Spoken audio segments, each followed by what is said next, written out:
Our featured BBB Wise Giving Alliance accredited charity seal holders for this episode are Academy of American Poets, Atlas Free, Blue Star Families.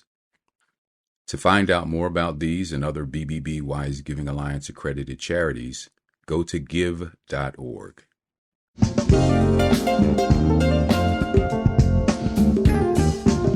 You're listening to the Heart of Giving podcast with Art Taylor, powered by bbbgive.org. Here we explore the motivations that form the basis of giving and service. We inspire generosity and celebrate the transformative effects that giving and service have on the human spirit and on community. The conversations featured on the podcast also uncover giving strategies that educate and provide tools to help listeners make impactful gifts of both their time and money. We hope you enjoy this episode. This is the Heart of Giving podcast, powered by bbbgive.org. Give.org is the nation's standards-based charity evaluator, and it's your one-stop source for information on giving and reports on the most asked about charities. I'm Art Taylor. You know, there's a lot that charities are doing nowadays with social media. And social media takes on many forms. There are platforms that we use primarily for just kind of introducing our personal selves to people. There are platforms that we use just to have fun. There are platforms that we use to kind of stay engaged or connected with people that we haven't seen in a while, just to keep connected with their lives. Platforms that can be sometimes more intrusive than we want them to be in our personal lives. And then there's kind of LinkedIn. LinkedIn, I kind of put in a slightly different category than your normal social media platforms, because I think most of us have adapted to this culture within LinkedIn, which is you kind of post stuff related to work. And if there is something that is personal, which we all integrate work in our personal lives in some way, we will try to make sure that whatever we put in from a personal standpoint also has something connected to work. So I'm just fascinated by how LinkedIn has been able to maintain that culture, and how for many it's kind of the go-to platform for professionals. Well, you know, my whole interest is in how nonprofits can thrive on all kinds of platforms. And I'm especially interested now in this whole LinkedIn thing because it feels like it's growing to me. I see people that I really care about in the professional space there, and there's a lot of activity. So I had the serendipitous opportunity to connect with a gentleman who knows a little bit about that, I would say. He is Joey Zumaya, and he is the leader of LinkedIn for Charities, or LinkedIn for Nonprofits, I think he calls it. And Joey is here to help us navigate LinkedIn and also tell us about his company, the Zumaya Group, because it does work with nonprofits, and his personal life, which is really fascinating, that has kind of led him to the world and the work that he's doing today. I'd also say the serendipity that led me to meet Joey is that he is my mentor on the National Advisory Board of the Salvation Army. And so my mentor is this guy who happens to connect with LinkedIn in a significant way. And as soon as I heard that, you know, to all of you who are listening, I had to get him on the show to share that insight with all of you. So Joey, welcome to the Heart of Giving podcast, and thanks for doing this. Thanks for having me. And it's been equally fascinating and fun to get to know you and your background and what you're about. So it's a pleasure to be with you. Well, Joey, let's talk about your background. Let's figure this whole path out that you've traveled on now to lead you to where you are today. Give me a little insight about where you originated and how you're here. Depending on how far back you want to go, I'll give my best try at a first stab just to connect some dots and give some color on how I ended up to where I'm at today. So born and raised in Santa Barbara, California, which is a popular area where like a lot of celebrities like to come live because of the year-round room temperature weather. My family's been here for over 200 years. So my ancestor was one of the people that was instrumental in building the network of missions up when California was still Mexico in the 1700s. And so we've been here for a really long time. And although you would think that we had a lot of means because my family's been here for so long, like a lot of other families, we had our ups and downs, which at the age of 14 resulted in my family having to move into a homeless shelter in Santa Barbara because we were going through a rough patch and we needed to find a place to land back on our feet. And that was my first introduction to the Salvation Army. We needed a place to land for about 5 months while we reestablished our lives and figured out our path forward. And so it was the Salvation Army who took us in. When I was 14 years old, we stayed there for about 6 months. And the generosity that they displayed to my family and the dignity in which they treated us while we were there forever made an impression on me that motivated me to ultimately make my way back to the Salvation Army when I found some success in my career and was motivated to try to do things to help people like the ones who were helping me at that really important inflection point in my life. So that's where I'm from. That's part of my journey, and that's how I got to meet the Salvation Army in the first place. Fantastic. What are you doing at the Salvation Army? What have you done? You've done some really amazing work. Let's expose that a little bit.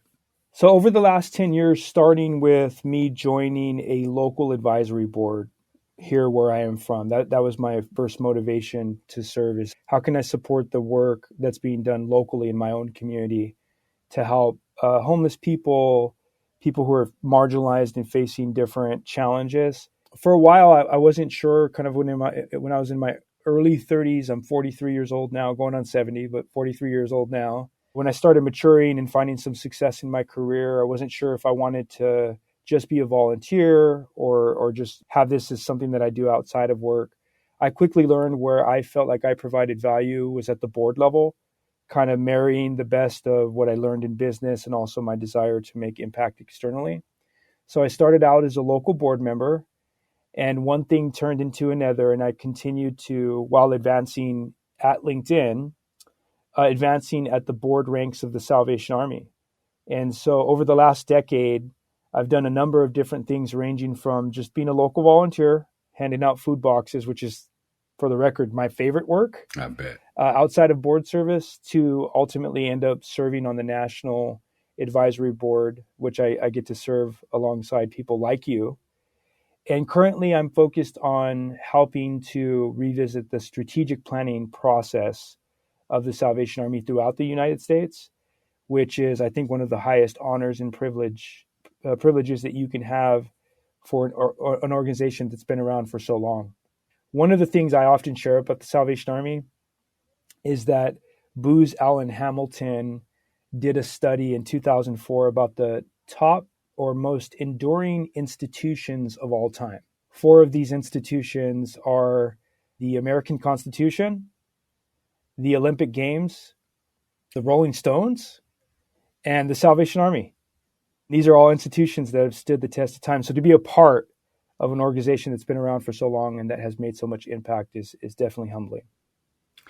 Well, what is so heartwarming, really, and inspiring is that you came back to an organization that obviously meant something to you in your upbringing. You know, here you are, you started out, you connected with them when you were homeless, a homeless child. And now you're leading the strategic planning work for the National Advisory Board of the Salvation Army. That is inspiring, Joey. It's inspiring. And I just want to make sure people understand that the Salvation Army has a program in every zip code in this country and around the world. I didn't count around the world. So for a homeless kid to rise up, it says a lot about, obviously, the Salvation Army and its having a place for a young man like you and your family who were going through something. But it says something also about the potential of this country to support and provide opportunity for people, regardless of what their backgrounds is. Now, I know we still have many problems in this country, Joe, and believe me, I live those problems, and I'm sure you do too. But to be able to move that way as you have is a testament to the good things that can come out of living in this country. And it's easy to point out the bad things. I'm always one to point out the bad things, things that need to change. There's a million things that need to change. But every so often we see a story like yours, and we need to hold that up too. So I just want to do that. So Joey, listen, tell me about the work you're doing at LinkedIn. I'm really interested in that because charities are always strapped one way or another. We don't have enough money. We don't have the right people. We can't get enough volunteers. Sometimes we can't even find the people we're trying to help. We can't get enough publicity. We are full of can't get enough ofs. But here we go. We try to do our work. So when I come across a person like you who is in a position to really share some vital information about LinkedIn, which is, as I said, a major platform, I really want them to benefit from that. How are charities using LinkedIn? How can they use LinkedIn? And maybe what should they look somewhere else to do rather than LinkedIn if they're trying to get something done? What's your perspective on those questions? It's a great question, and to paint a more effective picture of why I think LinkedIn is so relevant for nonprofits, I'll even zoom out a little bit and share some context on why I think this is such an important question. You know, for better or for worse, it is a fascinating time to be a nonprofit right now. More than ever, technology, including artificial intelligence, donor behaviors, generational representation shifting so dramatically is really making things go faster than they've ever gone before. And before these things were happening, it was hard enough for a nonprofit and a nonprofit leader to navigate these things and continue to stay relevant and effective and efficient. Now it's even that much harder. So the thing I love about LinkedIn is our vision is to create economic opportunity for every member of the global workforce. That's verbatim what our vision is. We love to emphasize the word every in that vision statement, put it in bold, because it's not just white collar professionals or big tech firms that we want to be a part of creating economic opportunity for. It's the people that come from underrepresented backgrounds. It includes organizations that are doing good in the world.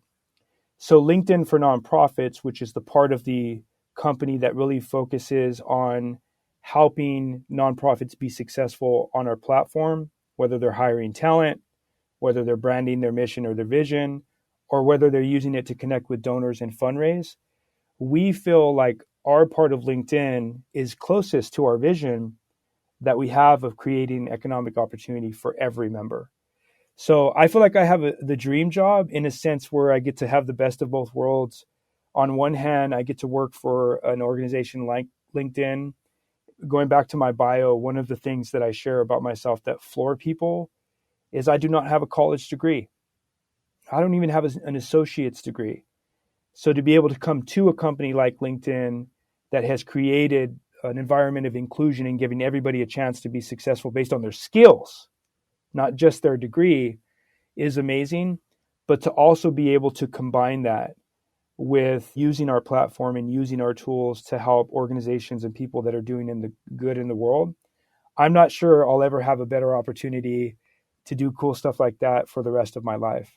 So that kind of like a foundation that I always use to describe why I think this part of LinkedIn is so special. But a bit more about what's going on the platform that I think is super important and relevant for nonprofit leaders to understand. So LinkedIn is one of the fastest growing platforms in the world. Every second, 3 to 4 people create a new profile. That's how fast we're growing right now. And we just passed 1 billion users a few months ago. So the growth that we're seeing, I think, is driven by 2 reasons. Number one, we are a professional network. And so everything that we do, every product that we create, feature we roll out, decision we make has to be based on the trust of our members. If and when we ever lose the trust of our members, we lose everything because we're a professional network. One example of how we live that out that I love to share is that we do not allow political ads to be ran on our platform because that brings too much risk to that trust that we talk about. So that's why a lot of people are coming to LinkedIn in droves.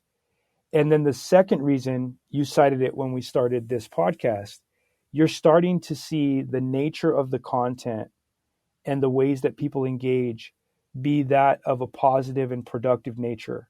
And in today's environment, positiveness and productivity are things that are lacking and in big demand. So I think that's been a big part of the reason why LinkedIn is growing so much and such a go-to tool for so many professionals around the world. Great.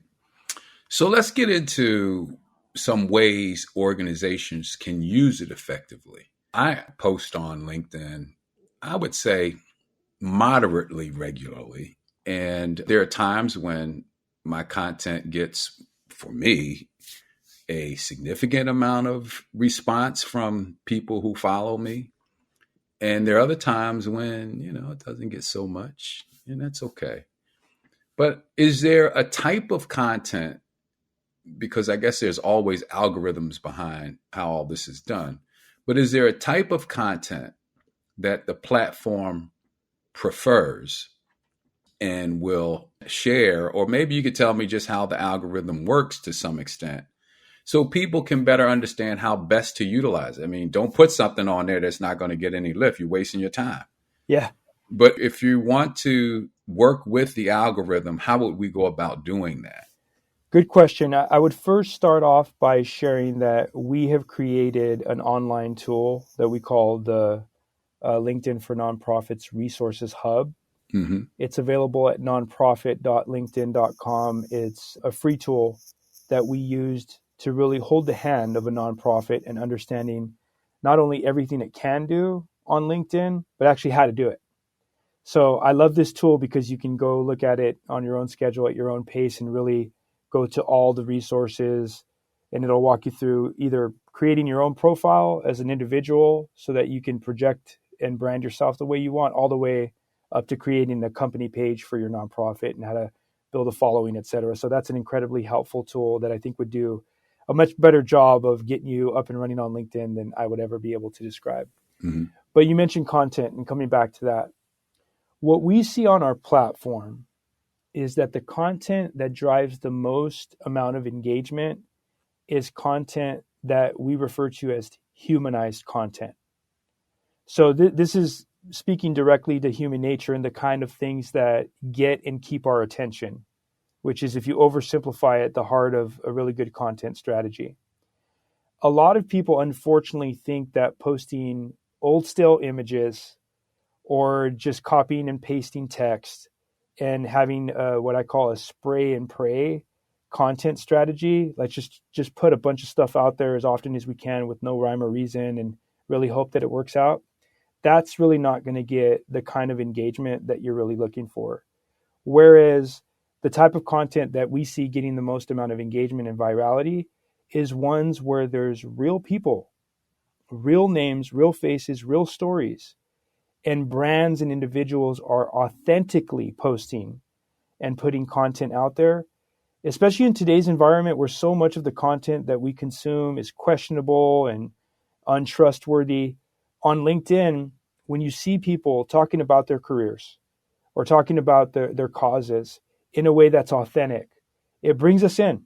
And the behaviors that it evokes, whether we slow a post down on the feed and pay a little bit more attention to it, and that kind of sends a message out to the platform that this is valuable for someone. Or whether it's just someone talking on video for 30 seconds to a minute, not 10 minutes, little pro tip there. It just makes us want to learn more, especially when there's a setting where the video might be on mute by default. So authentic, humanized content that really highlights the human aspects of our careers, of the organizations that we work for, the journeys that we're on, that's what we see get the most amount of traction on LinkedIn for obvious reasons. Wow. So say more about authentic. When you say authentic, what does that actually mean, especially from a brand standpoint? So, for instance, if I post with my organization's from my organization's account, is that different than me posting as the head of the organization from my own account? Yeah, it is. When it comes to content strategy, I use the old adage of there's a time and a place for everything. And just really being thoughtful about the tone that you're trying to strike and the audience that you're trying to build. Those are two questions I think that are operative questions as you think about building a presence and an audience on LinkedIn. What are you really trying to achieve is the question. Mm-hmm. And then is this content, this piece of content or this content strategy a means to that end? So just using the Salvation Army as an example on LinkedIn, because I'm most familiar with where they've gone. When I first joined the board, I obviously first place I went was on LinkedIn to see how this Salvation Army was showing up. And the organization has been around for so long and is so well known that there was a decent following to the national page. But I noticed that amount of content that was being posted and the cadence of that content was hit or miss. And there really wasn't any rhyme or reason. So foundationally, we got them up and running to make sure that the pages were dialed in and all the information, if someone were to go visit the page, was there. But then we've graduated to like, what is the message that we really want to send to the professional world on LinkedIn about the Salvation Army? And where we landed was a lot of video content that highlighted the national commander, Commissioner Ken Hodder, and about what he was speaking to from a thought leadership standpoint that ranged from things like, hey, we are down here in the deep south where we are responding to natural disasters and we are literally handing food to people that don't have anything else to eat or anywhere else to go, and showing that work that was being done real time and bringing awareness to that and giving people an opportunity to give, all the way over to, hey, we're at Capitol Hill today with our National Advisory Board members, and we are advocating for policy that is going to help the largest non-government social services provider in the world continue to do more of the work that it does today. So when you're showing, again, the names and the faces and the stories of both the people that you're helping, in addition to the people that are helping you reach those people, that's, I think, what really connects with people and what makes them want to learn more. So just using the Salvation Army as an example and how they've been able to grow their following to over 100,000 people in a relatively short amount of time, I think validates everything that I just covered. And now it's time for our Giving Tips segment with Bennett Weiner, one of the world's most renowned experts on charity accountability and the COO of the BBB Wise Giving Alliance. Today, I'd like to talk about one of the voluntary standards that we use in evaluating charities that deals with the accuracy of charity communications. And the standard that I want to focus on calls for solicitations and informational materials distributed by any means by the charity to be accurate, truthful, and not misleading, both in whole and in part. Let me break down what we mean by that standard. When I say accuracy, I'm referring to the facts and figures included in a solicitation or a website, such as the number of people helped by the charity, maybe financial information that is referenced, and how many people are afflicted with a particular disease. Those are facts that can be checked, and hopefully the organizations will ensure that they are accurate. Truthful, that's a little bit different. Here we're talking about whether the charity says something that it knows not to be true. For example, maybe exaggerating the financial need within the organization, claiming that they're in dire straits, where if you look at the financial statements, they may not demonstrate that. Or maybe exaggerating the impact of their programs in terms of what their claims are, in terms of their accomplishments. And the third leg of this stool deals with misleading. And that's a situation where a statement appears in an appeal that may be technically accurate, but taken together throughout the entire appeal may somehow potentially mislead to donors, be misleading, and give a misleading impression to them. So an example of that, let's say a charity is focusing on the cancer research that it says it's doing and all this wonderful stuff that they are in the appeal, when in fact the cancer research program is only a very small part of what they do, but their main activity is really in treatment advocacy. And they're giving a misleading impression about what the organization does by just focusing on a small part without indicating that that's the case for the organization.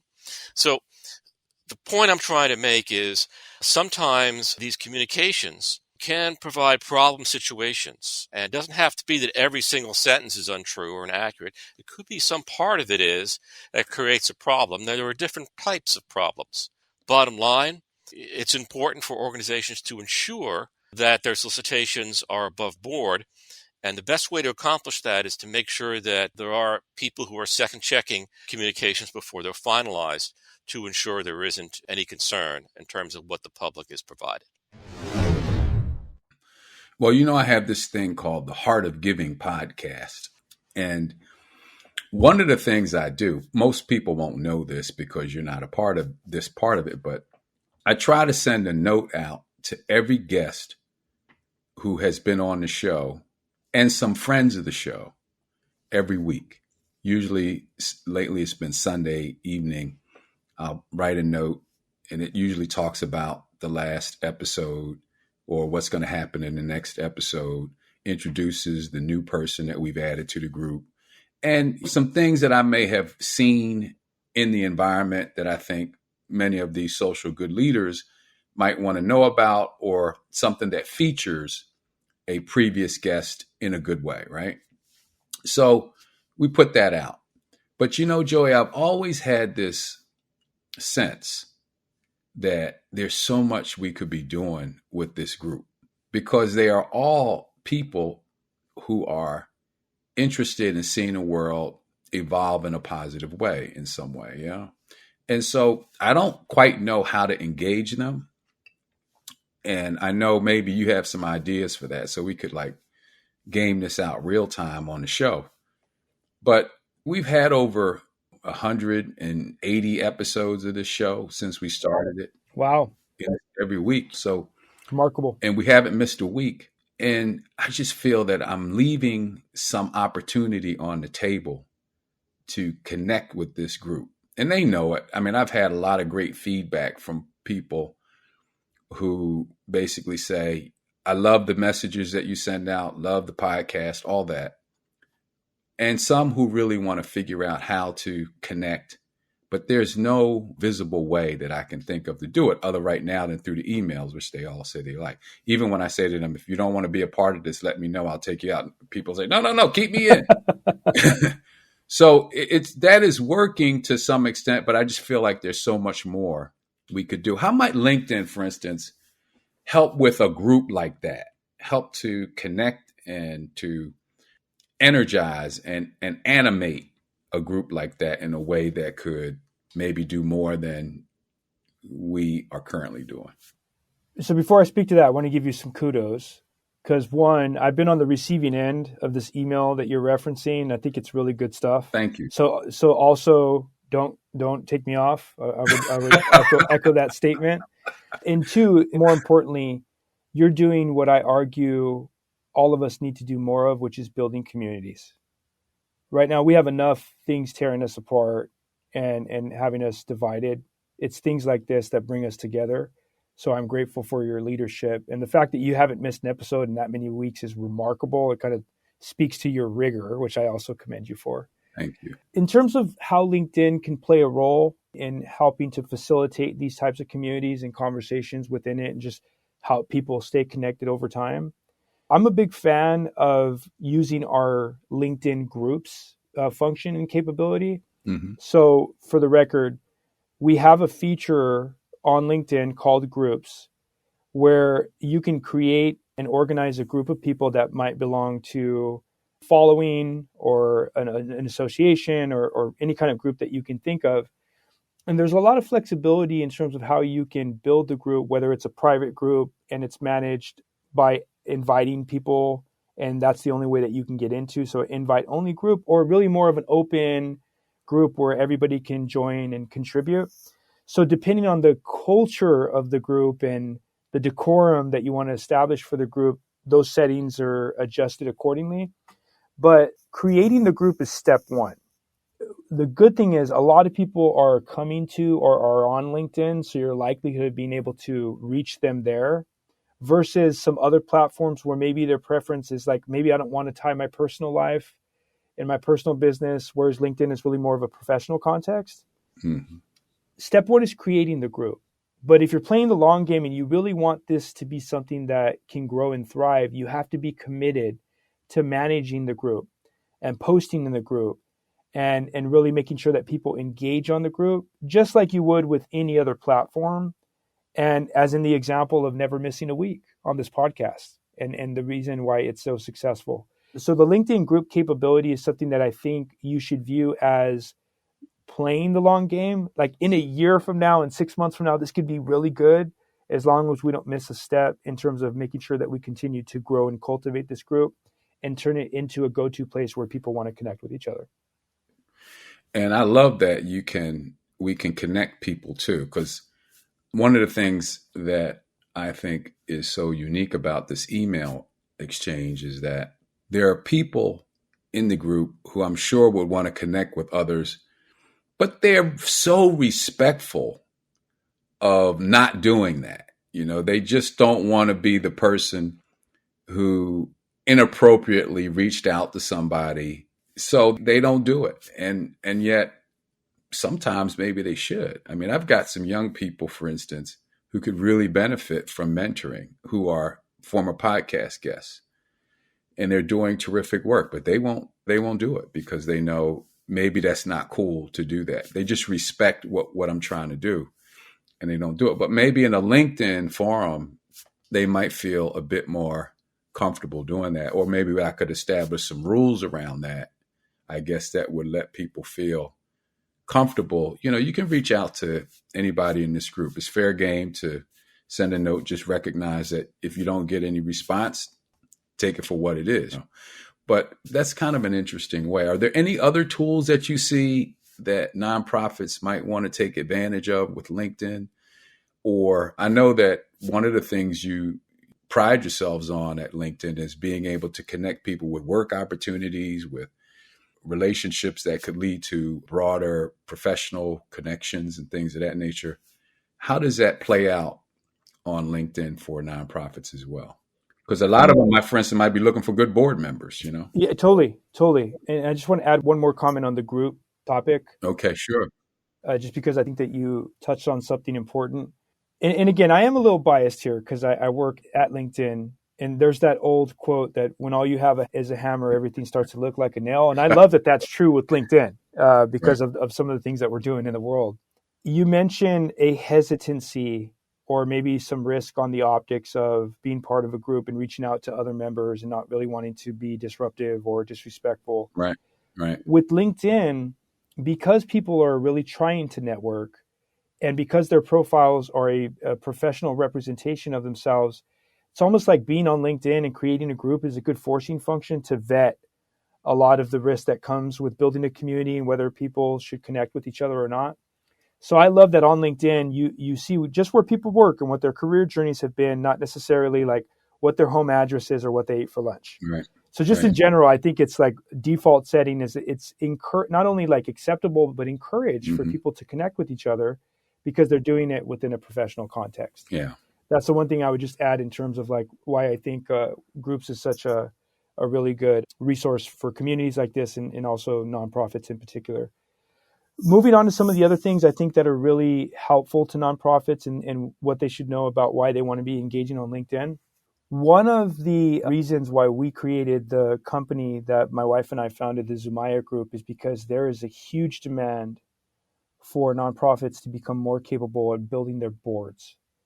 And whether those boards are governing boards or advisory boards, there is no secret. It's not a secret that nonprofits need the leaders from the communities in which they operate to be a part of that organization's strategy and success. If you don't have a connection to the communities in which you operate in, you're not going to be very successful as a nonprofit. Well, recruiting new members is one of the biggest challenges that nonprofits are facing with their boards. And so if I only share one thing to a nonprofit about why they want to be on LinkedIn and where they should start focusing their efforts, it's this. On LinkedIn, in every member's profile, we give them the ability to check one of two boxes, if not both.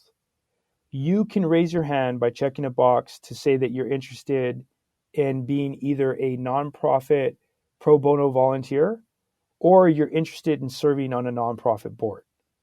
And in your search filters, you can actually bring people up in the city that they work in, the company that they're with, and whether or not they have raised their hand for volunteering or nonprofit board service.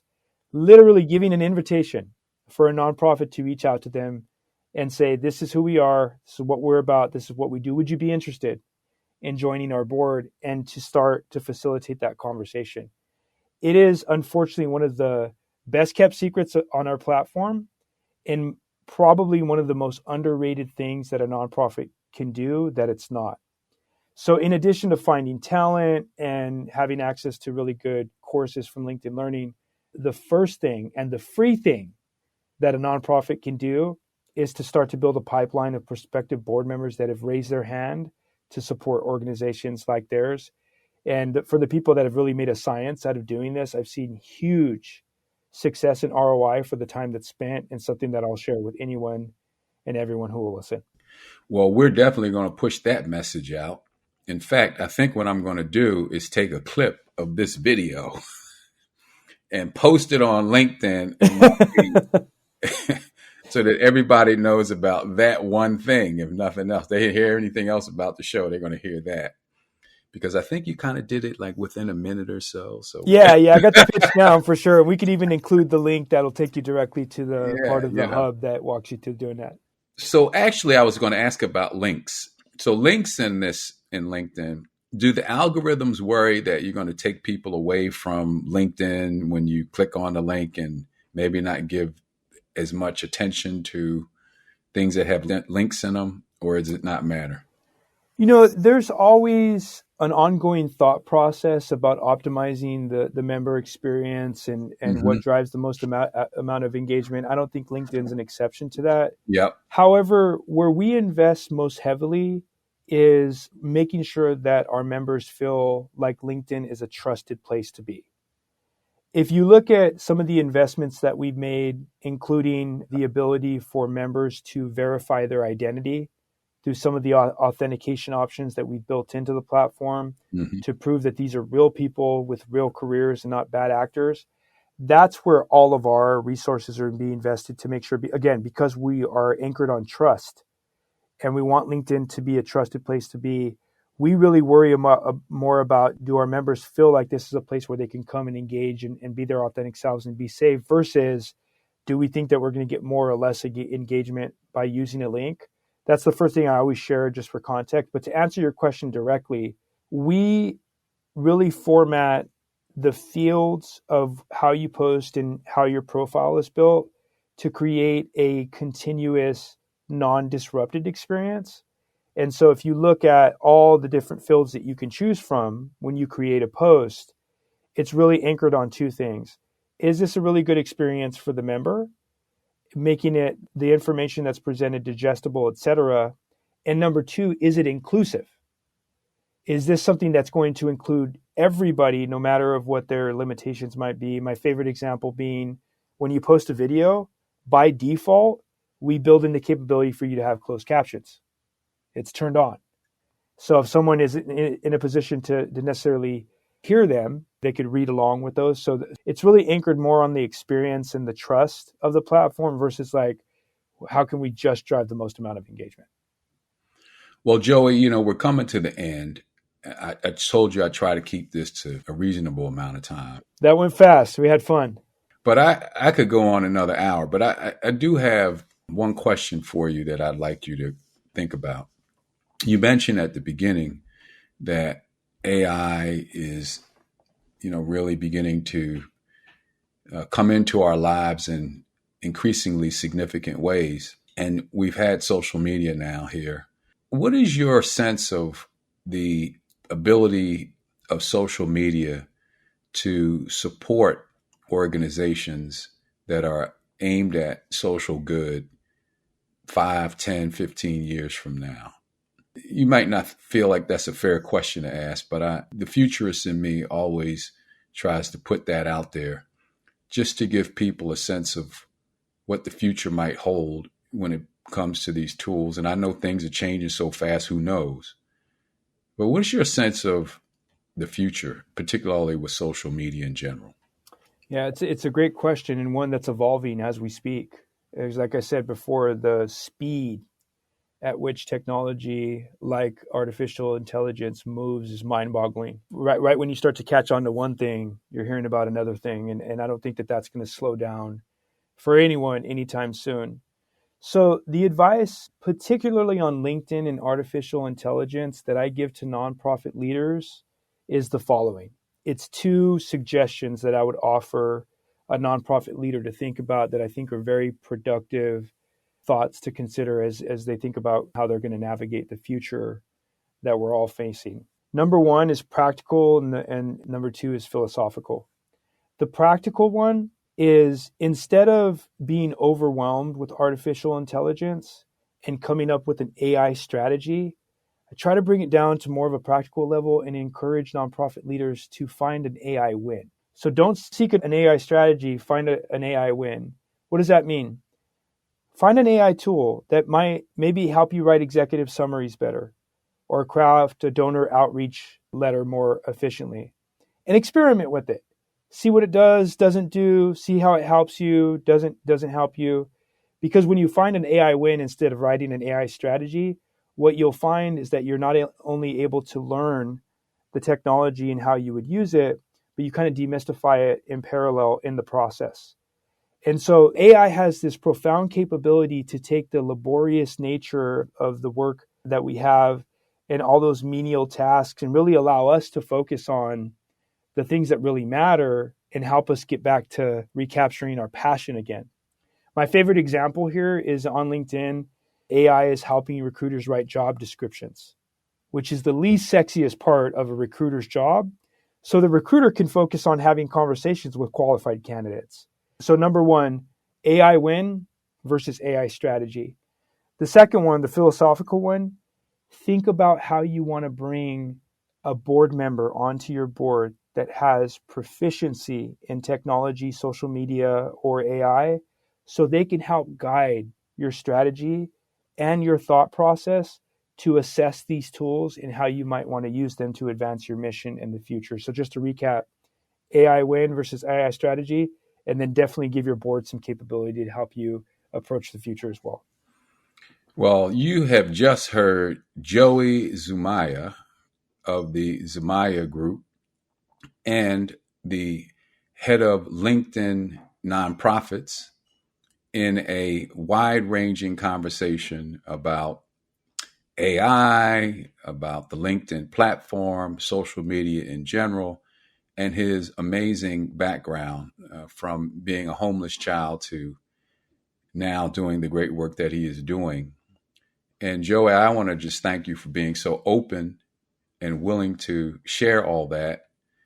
And you can expect that your LinkedIn requests for information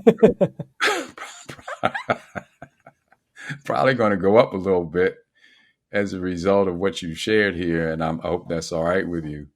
To all of our guests, let me just thank you for tuning in. This is a weekly show. As you previously heard, we've done this for over 180 straight weeks, and we see no end in sight. So I hope you will tune in for future episodes and subscribe to the show. And you can find us everywhere. You can find me on LinkedIn and connect with me on LinkedIn. Let me know what you think about the show. And you can also post a comment or like us on any of the podcast platforms that you go to. We really appreciate your feedback and your engagement. So we'll see you back here again next week. And Joey, thanks. Thank you. You've just listened to the Heart of Giving podcast with Art Taylor. Be sure to tune in next time for a brand new episode. To listen to our other interviews, visit heartgiving.podbean.com. That's heartgiving.podbean.com. Subscribe to our show on major podcast platforms. The thoughts and opinions expressed on this podcast are the views and opinions of the guests, not those of the BBB Giving Alliance or program affiliates. This podcast is for information and educational purposes only and is copyrighted with all rights reserved. This podcast is protected by Podbean's terms of service.